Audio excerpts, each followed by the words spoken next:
looking at the Pentecost in the past couple of days and weeks. और पिछले कुछ हफ्तों से हम पेंटिकोस्ट के बारे में सीख रहे हैं वचन से. We have seen that the Pentecost first occurred in Acts chapter 2. और हमने सबसे पहले देखा था कि पेंटिकोस्ट का समय जो आया वो प्रेरितों के काम उसके दूसरे अध्याय में पाया जाता है. That was in the upper room in Jerusalem. जो कि यरूशलेम में एक ऊपरी कोठरी में था. But the Pentecost, if we read in the book of Acts, does not stop in Jerusalem or in Acts chapter 2 alone. लेकिन जो पेंटिकोस्ट का अनुभव है वो केवल प्रेरितों के काम में दूसरे अध्याय में ही यूं ही खत्म नहीं हो गया. But it continues throughout the work of the apostles. परंतु ये लगातार चलता रहा प्रेरितों के कार्यों में. And we saw last week पिछले हफ्ते हमने देखा in chapter 8 of the book of Acts प्रेरितों के काम उसके 8वें अध्याय में that Pentecost reached through Philip in Samaria. कि फिलिपुस के द्वारा पेंटिकोस्ट जो है सामरिया में पहुंचा. And today we shall see how the Pentecost continues even beyond Samaria and Jerusalem. और आज हम देखेंगे कि पेंटिकोस्ट कैसे लगातार अलग-अलग जगहों पर सामरिया से बाहर और यरूशलेम से बाहर भी पाया गया. So Pentecost continues in the book of Acts. इसलिए पूरे प्रेरितों के कार्य में हम पेंटिकोस्ट के कार्य को देखते हैं. And today it shows us आज हमें ये बताता है that Pentecost means God shows no partiality. और आज जो हम शिक्षा लेंगे वो है पेंटिकोस्ट के बारे में कि परमेश्वर कोई पक्षपात या कोई भेदभाव नहीं करते. In chapter 2 of the book of Acts, प्रेरितों के काम उसके दूसरे अध्याय में the Holy Spirit came upon the Jewish disciples of Jesus Christ. पवित्र आत्मा पेंटिकोस्ट के दिन यहूदियों के ऊपर जो यहूदी शिष्य थे यीशु के उनके ऊपर उतरा. It was mostly the Jewish people who were in the audience and who responded to the gospel. और जिन्होंने सुसमाचार को स्वीकार किया वो ज्यादातर लोग यहूदी थे. They heard the gospel in their own languages and understood and responded to the message. उन्होंने सुसमाचार को पेंटिकोस्ट के अनुभव के द्वारा सुना. इसमें Thousands believed and were baptized on the first Pentecost. हजारों ने विश्वास किया और बपतिस्मा पाया पेंटिकोस्ट के दिन. Then in chapter 8, Philip goes to Samaria, preaches the gospel, and they were also filled with the Holy Spirit. और 8वें अध्याय में हमने देखा था कि फिलिपुस के द्वारा जब उसने प्रचार किया तो लोग पवित्र आत्मा से भर गए पेंटिकोस्ट के अनुभव के द्वारा. And this Pentecost continues where God shows no partiality to anyone. और ये जो पेंटिकोस्ट है ये लगातार कार्यशील है और इसमें हम आज देखते हैं कि परमेश्वर कोई भेदभाव नहीं करते, कोई पक्षपात नहीं करते. So today we will see the work of the Holy Spirit among the Romans or the Gentiles or the non-Jewish people. और आज हम देखेंगे पेंटिकोस्ट का जो कार्य है वो रोमियों के बीच में और जो अन्य जाति हैं जो यहूदी नहीं है गैर यहूदी हैं उनके मध्य में इस कार्य को हम देखेंगे. This is found in the book of Acts chapter 10 and we shall read from verses 34 to 48.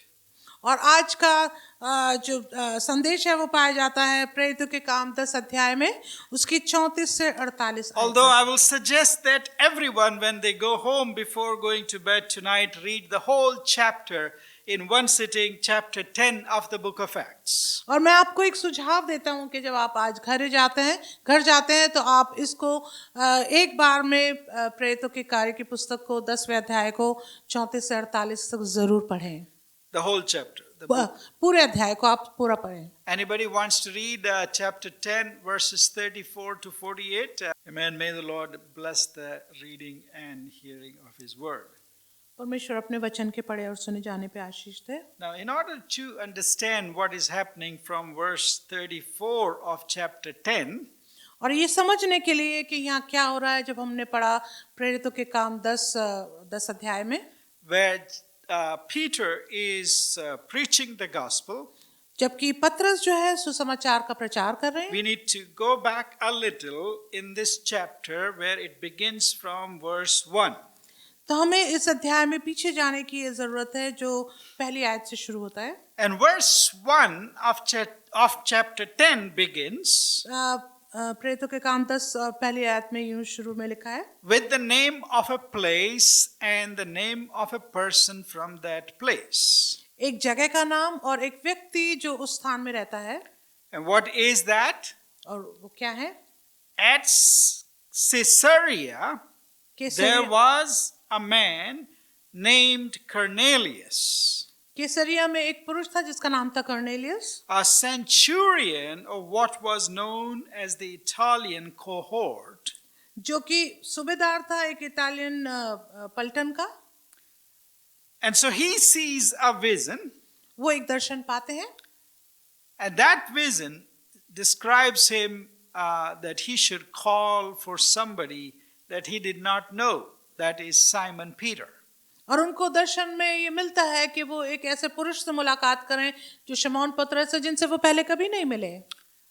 And that's why Simon came and began preaching the gospel to Cornelius and all the friends and relatives that he had gathered at his place in Caesarea. और इसलिए पतरस वहाँ आते हैं और सुसमाचार का प्रचार करते हैं और वहाँ जितने संगी साथी कुरनेलियस के थे वो उस स्थान पर इकट्ठा हैं और वो उस समाचार को सुनते हैं।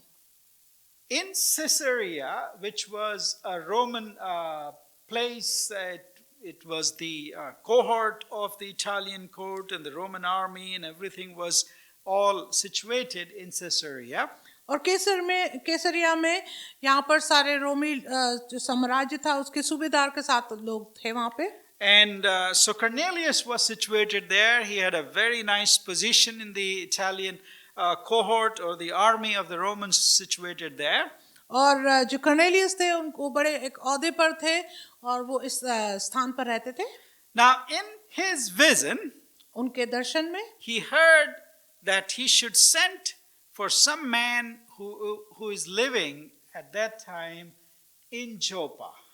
और उनको दर्शन में मिला कि वो किसी को भेजें एक दूसरे स्थान पर जिसका नाम जोपा है वहां पर किसी को लाने के लिए पुरुष Now को। Joppa is very significant place in all of Israel. और पूरे इस्राएल में जोपा जो है एक बड़े महत्वपूर्ण स्थान कहलाता है Because it was the seaport, the most important seaport. क्योंकि एक बहुत ही महत्वपूर्ण वो एक सी पोर्ट था। There was nothing other than Joppa from north to until Egypt in the south where they could make a good port other than Joppa for all the supplies that Israel needed. और जो भी इस्राएलियों को व्यापार के लिए सामान चाहिए था उसके लिए जोपा के अलावा कोई और दूसरा पोर्ट नहीं था। That's why we read in the book of Chronicles इसलिए हम इतिहास में पढ़ते हैं that when King Solomon was building a temple in Jerusalem, जब सुलेमान राजा जो यरूशलेम का मंदिर बना रहे थे he had used this port in Joppa तो उन्होंने इस पोर्ट को जो जोपा में है इस्तेमाल किया for all the material that he was importing from the world for the temple in Jerusalem. ताकि जो भी सामग्री उनको जरूरत थी पूरी दुनिया भर से वो इस स्थान के द्वारा उन तक पहुंचती। In the New Testament, नए नियम में Joppa also, because of its location, became a very significant place for the Romans. और क्योंकि ये स्थानीय रूप से बहुत महत्वपूर्ण है तो ये रोमियों के लिए भी बड़ा अच्छा स्थान था। And it is also the place where a miracle happened. ये एक ऐसा स्थान भी है जहाँ पे एक आश्चर्य कर्म हुआ। Simon Peter has actually raised a dead person in Joppa. और जोपा में ये इसलिए महत्वपूर्ण ये भी है कि पतरस ने वहाँ पर एक मुर्दे को चलाया था। Her name was Dorcas, who was brought to life. उसका नाम डॉर्कस था जिसको जीवन मिला था। If you read in chapter 9, the previous chapter of the book of Acts, यदि आप उससे पहले वाले अध्याय को 9 अध्याय को पढ़ेंगे, it says in verse 36, उसकी 36 आयत में लिखा now है, there was in Joppa a disciple named Tabitha, which translated means Dorcas, She was full of good works and acts of charity. In those days she became ill and died. और जोपा में Tabitha अर्थात Dorcas नामक एक विश्वासनीय स्त्री रहती थी। वो बहुत से भले भले काम और दान दिया करती थी। उन्हीं दिनों में वो बीमार होकर मर गई। So they heard that Peter, Simon Peter, one of the disciples of Jesus, was around. और इन्होंने सुना था कि पतरस जो यीशु का एक चेला है वो आसपास कहीं है। He was in Lydda. और वो लीडा में थे। They called him to Joppa वो उसको जोपा में बुलाए। and he prayed. उन्होंने प्रार्थना करी। Verse 40 says, chapter 9, verse 40. और प्रेरितों के काम 9 अध्याय 40 आयत में लिखा है, Peter put them all outside and knelt down and prayed, and turning to the body, he said, Tabitha, arise. And she opened her eyes, and when she saw Peter, she sat up, and he gave her his hand and raised her up. Then calling the saints and widows, he presented her alive. 40 आयत में आगे लिखा है, तब पतरस ने सबको बाहर कर दिया, घुटने टेक कर प्रार्थना की और शव की ओर देखकर कहा, हे तबीता उठ। तब उसने अपनी आंखें खोल दी और पतरस को देखकर उठ बैठी। उसने हाथ देकर उसे उठाया, पवित्र लोगों और विधवाओं को बुलाकर उसे जीवित दिखा दिया। So a church was established in Joppa. और इस एक कलीसिया की वहां स्थापना हुई योपा में। Many believers had joined. काफी विश्वासी लोग मिल गए। They asked Peter to stay back in Joppa. और उन्होंने मांगा पतरस से कि वो जोपा में रुक जाएं। So he stayed for many days at the house of another Simon who was a tanner, and his house was just at the sea shore in Joppa. और जब उन्होंने उसको रोका तो वो कुछ दिन तक वहाँ रुक गए और दूसरे शमौन नामक एक चमड़े के धंधा करने वाले के यहाँ बहुत दिन तक रुके रहे। But now what happens is, लेकिन अब क्या होता है? in chapter 10, 10वें अध्याय में we see one vision to two different people. और हम देखते हैं कि उसमें एक दर्शन है, दो लोग हैं। In chapter 10 verses 1 to 10, और प्रेरितों के काम 10 अध्याय के 1 से 8 में 1 से 10 में the first person who saw the vision from God और जो प्रथम व्यक्ति जिसने दर्शन परमेश्वर की ओर से पाया was Cornelius, वो कर्नेलियस थे। who was a non-Jew, वो गैर यहूदी थे who was a Roman centurion, Roman army officer, और वो एक रोमी सूबेदार थे। very important person, बहुत ही महत्वपूर्ण पुरुष है। but he was also a very spiritual person. वो बड़े आत्मिक जन भी थे। It says in verse 2, chapter 10 and verse 2, that he was a devout man who feared God with all his household. He gave alms generously to the people and prayed continually to God. और दूसरी आयत में 10 अध्याय के लिखा है, Cornelius भक्त था और अपने सारे घराने समेत परमेश्वर से डरता था और यहूदी लोगों को बहुत दान देता था, बराबर परमेश्वर से प्रार्थना करता था। So he was the person who was chosen by the Holy Spirit.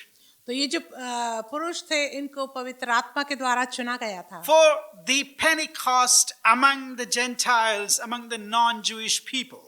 अन्य जातियों के बीच में और गैर यहूदियों के बीच में पेंटिकोस्ट के बारे में बताने के He लिए sees a vision. वो एक दर्शन देखते हैं। His name was called out by the angel of God. परमेश्वर के दूत के द्वारा उनके नाम को बुलाया He गया। says, your prayers have been answered and God has been seeing what you have been giving to the Lord and his people. और उनसे बोला गया कि परमेश्वर ने तुम्हारी प्रार्थना को सुना है। Now you should send somebody to Joppa where you will find Simon Peter, an apostle of the Lord. और वचन में लिखा है, और अब योपा में पर मनुष्य भेजकर शमौन को जो पतरस कहलाता बुलवा ले, And he should come and he should talk to you. और वो आए और तुमसे बात करे। So he sent his men to Joppa. तो इसलिए वो अपने आदमी को योपा में भेजते हैं। At the same time that God was speaking and working in the life of the Romans, such as Cornelius, और ऐसे ही समय पे जब परमेश्वर जो रोमी था कर्नेलियस उनके पास बात कर रहे थे, there was another vision that was seen by Simon Peter, who was a Jew, a disciple of the Lord Jesus Christ. उसी दौरान एक और दर्शन मिला शिमोन पतरस को जो कि यहूदी थे। And what was his vision?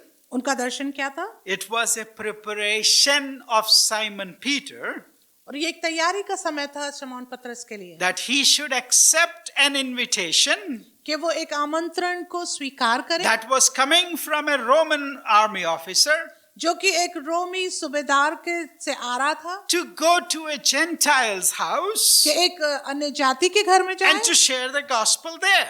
और वहां पे परमेश्वर का सुसमाचार सुनाए। This did not come from Peter as Jew. और ये पतरस के द्वारा नहीं जो कि यहूदी था। The church was happy working among the Jewish people mostly.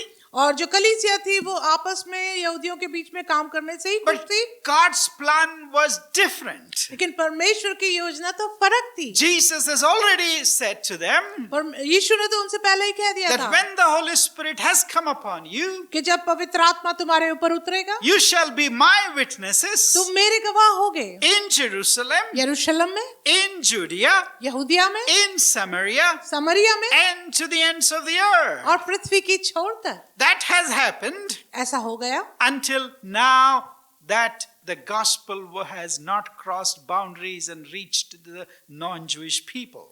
और काफी अभी भी सीमाएं हैं जो गैर यहूदियों के बीच में इस संदेश को लेकर नहीं So the पहुंची। Holy Spirit appears to Simon Peter इसलिए पवित्र आत्मा का दर्शन मिलता है पतरस and को he sees another vision. और वो दूसरा एक दर्शन देते Chapter हैं 10 and verses 9 onwards. प्रेरितों के काम 10 उसकी 9 आयत से। And the next day, as they were on their journey and approaching the city, Peter went up on the housetop about the 6th hour to pray.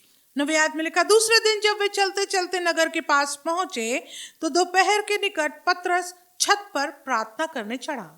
Imagine with me, Peter is on a rooftop आप मेरे साथ कल्पना करें कि छत पर पतरस खड़े हैं and the house is on the seashore.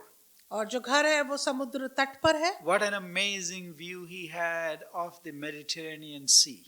तो कितनी सुंदर एक व्यू उनको मिली होगी मेडिटेरेनियन सी की, As he was praying to God जबकि वो परमेश्वर की ओर प्रार्थना कर रहे हैं, and praising God. परमेश्वर की आराधना कर रहे हैं। And this sea must be revealing itself the vastness of the world and the vastness of our God, the Creator, and the vastness of all that the sea holds within itself. और जब वो इस जगह को देख रहे होंगे और प्रार्थना कर रहे होंगे तो उन्होंने परमेश्वर की महानता को और इस समुद्र के चौड़ेपन को, महान स्तर को भी देखा होगा। And he became hungry. उन्हें भूख भी लगाई। Verse 10 says, 10वीं आयत में लिखा and he है, wanted to eat something. और वो कुछ खाना चाहते थे। But while they were preparing it, the food was being prepared, and he must be smelling something good. और जबकि खाना तैयार किया जा रहा होगा, उनको खुशबू भी आ रही होगी, He fell into a trance. तो वो एक जैसे दर्शन के उसमें बह गए। And verse 11 says, 11 आयत में लिखा है, he saw the heavens opened and something like a great sheet descending, being let down by its four corners upon the earth. In it were all kinds of animals and reptiles and birds of the air. And there came a voice to him, rise, Peter, kill and eat. और 11 आयत में लिखा, उसने जब दर्शन देखा कि आकाश खुल गया और एक पात्र बड़ी चादर के समान चारों कोनों से लटकता हुआ पृथ्वी की ओर से उतर रहा है, जिसमें पृथ्वी के सब प्रकार के चौपाए और रेंगने वाले जंतु और आकाश के पक्षी थे। उसे ऐसा शब्द सुनाई दिया, हे पतरस, उठ, मार और खा। But Peter's natural response as a Jew was, लेकिन पतरस का जो स्वाभाविक जवाब था एक यहूदी होने के नाते, by no means, Lord, I have never eaten anything that is common or unclean or profane. और उसकी जो प्रतिक्रिया थी स्वाभाविक रूप से उसने कहा, नहीं प्रभु, कदापि नहीं, क्योंकि मैंने कभी कोई अपवित्र या अशुद्ध वस्तु नहीं खाई है। And the voice came to him again a second time, what God has made clean, do not call it common or profane. फिर दूसरी बार उसे शब्द सुनाई दिया, जो कुछ परमेश्वर ने शुद्ध ठहराया है उसे तू अशुद्ध मत कह। So this happened 3 times, not just once, because I imagine Peter was resisting with all his strength to what was being told him. और केवल एक बार नहीं लेकिन 3 बार ऐसा सामने हुआ। और मैं समझता हूँ कि पतरस को कुछ समय लगा उस बात को स्वीकार करने के लिए। And so the Holy Spirit insisted on this, what he was seeing and what he was being commanded 3 times. और इसलिए पतरस को इस बात का आज्ञा माननी पड़ी जो उससे बोली गई। So now, और अब as he was perplexed, और अब जबकि वो काफी परेशान है and he was thinking about this vision that the Holy Spirit gave him, और वो इस दर्शन के बारे में सोच रहे हैं जो पवित्र आत्मा के द्वारा उन्हें he मिला। heard a knock on the door and his name being called out. Does Simon Peter live here? और जब वो अपने दुविधा में थे तब उन्होंने एक आवाज को सुना दरवाजे को खटखटाने के द्वारा कि यहाँ साइमन रहते हैं। And they said, we have come to take him to Caesarea where Cornelius has called him. और वो कहने लगे हम उसको लेने के लिए आए हैं कैसरिया ले जाने के लिए क्योंकि उनको बुलाया गया। Verse 19 and 20 and 21 says, और 19 और 21 में लिखा है, the Holy Spirit told him, go. पवित्र आत्मा ने कहा तुम जाओ। Go down and meet these people. उठकर नीचे जाओ इन लोगों से And not only meet with these people, ना केवल इनसे मिलो, but you have to go down with them to wherever they are calling you to go and preach the gospel. लेकिन उनके साथ तुम्हें वहां जाना है जहां भी वो तुमको बुला रहे हैं सुसमाचार प्रचार करने के So लिए। the next day he rose, verse 23 says, और दूसरे दिन वो उठा और 23 आयत में लिखा है, and went away with them, and some of the brothers from Joppa accompanied him.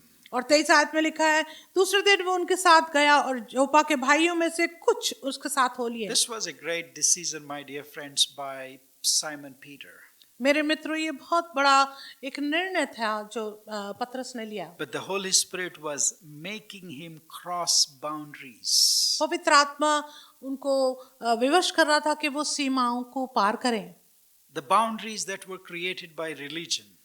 ऐसी सीमाएं जो धर्म ने स्थापित की, The boundaries that were created by our society, by our culture. और जो भी सीमाएं बांधी गई समाज के द्वारा या संस्कारों के द्वारा, The boundaries that were raised in the walls that were created had to be broken by the Holy Spirit and by the gospel. Amen. और जो ये सीमाएं और जो दीवारें बनाई गई लोगों को विभाजित करने के लिए पवित्र आत्मा के द्वारा इनको तोड़ा जाना जरूरी था। And Peter was slowly understanding this plan of God. और पतरस जो है अब धीरे-धीरे इस परमेश्वर के योजना को समझते जा रहे हैं। But perhaps as somebody who grew up in Galilee, परंतु शायद एक ऐसे जन की तरह जो गलील में पले बढ़े, he had not seen these things ever in his life and had never eaten anything that was profane according to his religion. और उनके धर्म के अनुसार उन्होंने कभी ऐसी चीजों को नहीं इस्तेमाल किया जिनको वो प्रोफेन बोलते हैं। I don't think he had ever eaten with a Gentile or went into a Gentile home. और मैं सोचता हूँ उसने कभी किसी अन्य जाति के साथ खाया भी नहीं होगा, ना उनके घर में प्रवेश किया But होगा। now as he had believed and followed Jesus Christ, परंतु अब जबकि उन्होंने प्रभु यीशु पर विश्वास किया और उनके पीछे चले, slowly he was seeing the plan of God was for the whole world. तो अब वो देख रहे हैं कि जो परमेश्वर का जो योजना है वो तो पूरे विश्व के लिए He है। had seen that with the name of Jesus, as he prayed, even the dead people could come back to life. और वो अब ये देखते हैं कि जबकि यीशु के नाम से उन्होंने प्रार्थना करी तो मृतक भी जी उठते हैं। And not only the dead people, ना केवल मुर्दे लोग, but the dead sociocultural and religious customs should be made alive with the Holy Spirit. लेकिन जो धार्मिक परंपराएं हैं, जो धार्मिक रीति रिवाज हैं, उनको भी तोड़ा जाना जरूरी है पवित्र आत्मा के द्वारा। Peter, I believe, was a very adaptive leader. He was soon and quick to adopt everything according to what the Holy Spirit was leading him into. और पतरस जो थे वो धीरे-धीरे अपने आप को उसमें ढालने के लिए पूरी तरह से तैयार कर रहे थे। Many of us think, we have traditionally not done this thing, not done that, not done that, and whatever we have done is we are comfortable in that. और बहुत से हम लोग ऐसे सोचते हैं कि जो भी हमने अभी तक रीति रिवाजों के मध्य में किया है बस वही काफी है, उसी से हम संतुष्ट हैं। But he was learning through the Holy Spirit whatever God was trying to teach him. परंतु वो तैयार थे पवित्र आत्मा के द्वारा सीखने समझने के लिए जो भी परमेश्वर उनको सिखाना चाह But रहे थे। even for Peter, परंतु पतरस के लिए भी I think this challenge was too much. उसके लिए ये चुनौती एक काफी He थी। must have asked God, really, God, what is this going on? Really? You want me to make more changes in my life? और हो सकता है वो सवाल कर रहा होगा, क्या पिता परमेश्वर, क्या तू सचमुच चाहता है कि मैं और ज्यादा अपने जीवन को परिवर्तन करूं? You have already turned my life upside down. और वो सोच रहा होगा, परमेश्वर से सवाल कर रहा होगा, तूने तो मेरे जीवन को वैसे ही उथल पुथल कर दिया। I was a simple fisherman in a village in Galilee. और मैं तो गलील के एक गांव में एक साधारण सा मछुआरा था। But now you are asking me to eat these things that you have made in this world. और अब तुम परमेश्वर मुझसे कह रहा है कि इन सब चीजों को खा जो तूने सृष्टि करी है। Okay, I will eat. ठीक है, मैं खाऊंगा। But then you are asking me now to go to Caesarea, to centurion Cornelius's house. और अब आप मेरे से कह रहे हैं कि तुम सूबेदार के और कर्नेलियस के घर में जाओ। Seriously, Lord, are we crossing that boundary? Are we crossing that line now? क्या परमेश्वर, क्या हम वास्तव में इस सीमा को पार कर रहे हैं? And he clearly heard the voice, yes, Peter, that's what we are doing. We are crossing that line. We are breaking those boundaries. We are climbing those walls. आमीन। और वो बड़ी स्पष्ट रीति से इस बात को सुनते हैं। हाँ पतरस, तुझे सीमाओं को पार करना होगा। तुझे इन दीवारों को तोड़ना होगा जो बांटती हैं। Now, although he decided to obey the Holy Spirit, और जबकि उन्होंने निर्णय किया कि वो पवित्र आत्मा का आज्ञा माने, but I believe that his journey from Joppa to Caesarea must have been of great amazement and puzzling to him. और उसके लिए जबकि उसने जोपा से कैसरिया तक अपनी यात्रा को किया होगा, उसमें वो काफी दुविधा में रहा होगा। This was about 50 kilometers journey. और ये कम से कम 50 किलोमीटर की एक यात्रा थी। Either they were walking or they must have taken a horse or a camel or something. और किसी भी प्रकार की उनने सवारी ली होगी, शायद वो चले होंगे। So they must have stopped somewhere for the night and then arrived the next day. और हो सकता है उन्हें रास्ते में कहीं आराम किया होगा और दूसरे दिन वहां पहुंचे। But all through this 50 kilometers of journey, परंतु इस पूरी यात्रा के दौरान Peter must have been thinking, पतरस जो है वो सोच रहे होंगे, what will I tell my Jewish friends in Jerusalem, my all apostles who are Jewish, and they have never told me to go to the Gentiles, they have never told me to eat something that I had never eaten before. और जब वो इस यात्रा को कर रहे होंगे तो उनके दिमाग में ये विचार चल रहे होंगे कि मैं यरूशलेम में अपने यहूदी भाइयों को क्या बताऊंगा, प्रेरितों को क्या बताऊंगा जो मैंने कभी गैर यहूदी के बीच में नहीं किया या मैंने ऐसा खाने के लिए निर्णय लिया है। And now that we are going to preach to the Gentiles, और अब जबकि मैं अन्य जातियों के बीच में समाचार सुनाऊंगा, it hasn't happened yet. अभी ऐसा हुआ तो नहीं है। What if these Gentiles become part of the church? तब क्या होगा जब ये गैर यहूदी जो है कलीसिया के हिस्सा बन जाएंगे? How will we keep our identity as the only chosen people of God on this earth? तो हम अपनी पहचान को कैसे बनाए रखेंगे कि हम जो यहूदी लोग हैं, हम ही परमेश्वर की चुनी हुई संतान हैं? He must be wondering, वो ये सोच रहा होगा, is this a one-off incident that I am being chosen to go and preach to the Gentiles? क्या ये एक बार का ऐसा निर्णय है कि मुझे चुना गया कि मैं जाके गैर यहूदियों के बीच में संदेश सुनाऊं? Or is this the new chapter of what God is going to do in this world? या फिर कोई एक नया इतिहास का कोई पन्ना है जो परमेश्वर करने जा रहे हैं इस दुनिया में? How will the church handle this? The mostly Jewish church handle this? और जो यहूदी कलीसिया वो इसको कैसे समझेगी? Lord, I do not seem to have the energy to accept this new challenge. और वो ये भी सोच रहे होंगे, प्रभु मेरे पास इतनी ताकत ऊर्जा नहीं है कि मैं इस चुनौती को स्वीकार करूं। You know, all through this journey, these kinds of questions were puzzling Apostle Peter. और मैं सोचता हूँ कि इस पूरी यात्रा में पतरस जो है काफी दुविधा में रहा होगा इन सवालों के बीच में जबकि वो यात्रा कर रहे He हैं। must be wondering, why did Jesus Christ choose him to do all this? और वो ये भी सोच रहे हैं कि मुझे क्यों पवित्र आत्मा ने चुना ये सब करने के लिए। But then he must also be realizing पर वो ये भी महसूस कर रहे होंगे that Jesus could count on Peter. आमीन कि यीशु जो है वो उसके ऊपर काउंट कर सकते He थे। was the one God had chosen, and God trusted him to begin the mission to the Gentiles. और यही वो व्यक्ति थे जिसको यीशु ने पवित्र आत्मा ने चुना कि ये सेवा को करें अन्य जातियों के मध्य He में। was an established leader. He knew Jesus Christ very well. He was a very close friend of Jesus Christ. और पतरस जो है वो यीशु के बहुत करीबी मित्र भी थे और उनको चुना भी गया था। He was also the one who always had something to say. और ये ऐसे भी व्यक्ति थे जो उनके पास हमेशा कुछ ना कुछ कहने को होता था। So now, as an adaptive, established leader, God chose Peter to go to Caesarea to the house of Cornelius. और एक स्थापित पुरुष होने के नाते कलीसिया में यहूदी होने के नाते यीशु ने पवित्र आत्मा ने इनको चुना कि तुम जाओ और कैसरिया में सुसमाचार सुनाओ। But imagine now Peter's surprise. परंतु आप कल्पना करें कि पतरस जो है वो तो आश्चर्यचकित है। When he arrives in Caesarea, जब वो कैसरिया में पहुंचते हैं what he sees is that God is already there. वो क्या देखते हैं कि परमेश्वर तो यहाँ पहले से मौजूद The है। Holy Spirit has already been Hallelujah. working in Caesarea. और पवित्र आत्मा तो पहले से ही कैसरिया में कार्य It कर is रही है। not his responsibility to bring God and to bring the Holy Spirit there. Amen.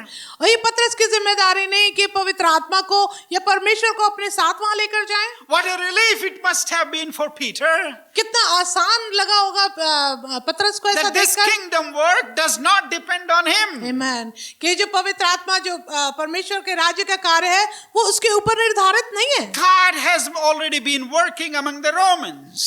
पवित्र आत्मा परमेश्वर जो है वो पहले से ही रोमियों के मध्य में काम कर रहे हैं। God has and his spirit has already been working among his people around the world, my dear friends. मेरे मित्रों परमेश्वर की आत्मा तो पूरी दुनिया भर में पहले से ही काम कर रही We है। do not take God anywhere. हम परमेश्वर को कहीं नहीं ले जाते अपने We साथ। may be the first missionaries like Apostle Peter to preach the gospel to them, और जो पतरस की तरह जो सेवा करने वाले होते हैं but we must realize that God doesn't really Amen. need us, but He's giving us the privilege to Hallelujah. participate in His mission. और कि परमेश्वर हमको इस्तेमाल यूं नहीं करते कि हम परमेश्वर को लेके जाएं, लेकिन परमेश्वर तो पहले से ही मौजूद रहते हैं। And so imagine Peter's surprise और आप कल्पना करें कि पतरस जो है आश्चर्यचकित when है he showed up at the house of Cornelius, जब वो कर्नेलियस के घर पे पहुंचते हैं and that he realized और वो ये जानते हैं that it did not depend on him. He sensed the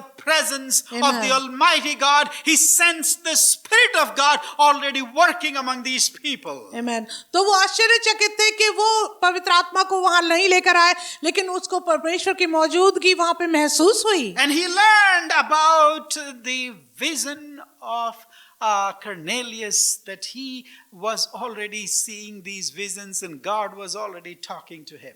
और वहां जाकर उन्हें पता चलता है कि कुरनेलियस के द्वारा उनने दर्शन पाया था और उनके दर्शन के वो एक भागी हैं और ये उनका सौभाग्य है। So it is through the vision of a Roman Cornelius और चूंकि ये दर्शन रोमी सूबेदार है कर्नेलियस उनको मिला था, through his vision, through his testimony, उनके दर्शन और उनकी गवाही के द्वारा Peter understands his own vision fully now.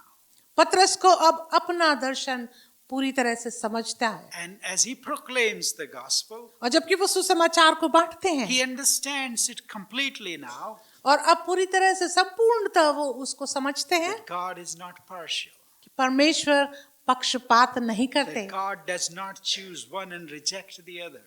कि परमेश्वर एक का पक्ष लेते और दूसरे को रिजेक्ट करते, ऐसा नहीं है। That our gospel is gospel for everyone. क्या हम जो सुसमाचार लिए हैं, जो हमारा सुसमाचार है, वो सभी लोगों के लिए So है। Peter begins to preach this gospel there in verses 34 to 35. और पतरस जो है वो सुसमाचार सुनाना शुरू करते हैं 34 और 35 आयत में। So he acknowledges that he truly, in truth, had come to understand that God was not showing favoritism to any specific people. He has come to understand that reality, that truth, when he meets Cornelius. और पतरस जब उस घर में पहुंचते हैं तो वो उस बात से पूरी तरह से निश्चित हो जाते हैं कि परमेश्वर किसी का पक्ष नहीं करता, वरन हर जाति में जो उससे डरता और धर्म के काम करता है वो उसे भाता है। And fourthly, we see चौथी बात हम देखते the हैं, Gentiles received the Holy Spirit as he was preaching there. और जो अन्य जाति हैं वो पवित्र आत्मा को प्राप्त करते हैं जबकि पतरस वहां पर सुसमाचार का प्रचार करते हैं। 2 or 3 things to note. 2-3 बातें हम जानेंगे। When did they receive the Holy Spirit? When did the Pentecost occur in Cornelius' house? पवित्र आत्मा पेंतिकोस्त का समय कब आया जब पतरस सुसमाचार प्रचार कर रहे हैं कुरनेलियस के घर में? It says, while he was still preaching, while they were still listening, the Amen. Holy Spirit came Hallelujah. upon them. और जबकि वो सुसमाचार सुना ही रहे थे और लोग सुन रहे थे, उसी वक्त पवित्र आत्मा उन सब पर उतरा। He didn't have to do anything special. उसको कुछ विशेष करने की जरूरत नहीं He पड़ी। didn't have to lay his hands. उनको अपना हाथ रखने की भी The जरूरत Holy नहीं पड़ी। Spirit was already working. पवित्र आत्मा तो वहाँ पहले से ही And कार्यशील while थी। he was speaking, और जब वो बात कर रहे थे, the Holy Spirit didn't wait for him to finish. और पवित्र आत्मा रुके नहीं कि पतरस के लिए रुक जाए कि वो समाप्त करें अपना It संदेश। filled everybody who was there, and they Hallelujah. began to speak in tongues and they began to glorify God. Amen. तो पूरी जगह जहाँ पे लोग बैठे थे और वचन को सुन रहे थे, पूरा स्थान पवित्र आत्मा की भरपूरी से भर गया। And secondly, we see, और फिर हम देखते हैं दूसरी बात, so when the Holy Spirit was working, जब पवित्र आत्मा कार्यशील थे before baptism, बपतिस्मे से पहले, because after they were speaking in tongues and he realized the Holy Spirit's work in their lives, और जब वो पवित्र आत्मा से भरकर अन्य भाषाओं को बोल रहे थे और जब उन्होंने देखा कि पवित्र आत्मा का काम हो रहा है, then Peter asked them that they should be baptized. तब पतरस ने उनसे बोला कि उनको बपतिस्मा लेने की जरूरत And है। they were baptized and later added to the kingdom of God. But my dear friends, उनका बपतिस्मा हुआ और उनको कलीसिया में जोड़ा गया, लेकिन मेरे मित्रों, some of us try to make orders and sequences and we want God to fit into our program. और कभी कभी हम अलग अलग ऑर्डर को बनाना चाहते हैं, हम चाहते हैं कि परमेश्वर उस ऑर्डर के बीच में फिट हो जाए। We want to tell, first you have to do this and then you have to receive Jesus Christ, then you must be baptized and then the Holy Spirit will come upon you. और हम एक तरह से कुछ स्तर बनाना चाहते हैं कि पहले आपको ऐसा करना है, फिर यीशु को ग्रहण करना है और तब आपको पवित्र आत्मा आएगा और तब आप बपतिस्मा पाएंगे। No, my dear friends, the Holy Spirit doesn't obey us. We have to obey the Holy Amen. Spirit. मेरे मित्रों, पवित्र आत्मा हमारी आज्ञा नहीं मानते, लेकिन हमको पवित्र आत्मा की आज्ञा मानना है। Have you received this Holy Spirit in your life since you have followed Jesus Christ? क्या आपने पवित्र आत्मा को पाया है जब से आपने यीशु के पीछे चलना शुरू Are किया? we continually being filled with this Holy Spirit today? क्या हम लगातार इस पवित्र आत्मा के द्वारा भरे जा रहे हैं? And the Holy Spirit makes us preach the gospel to Samaritans, to the Romans, and to all the Gentiles and everybody in the world.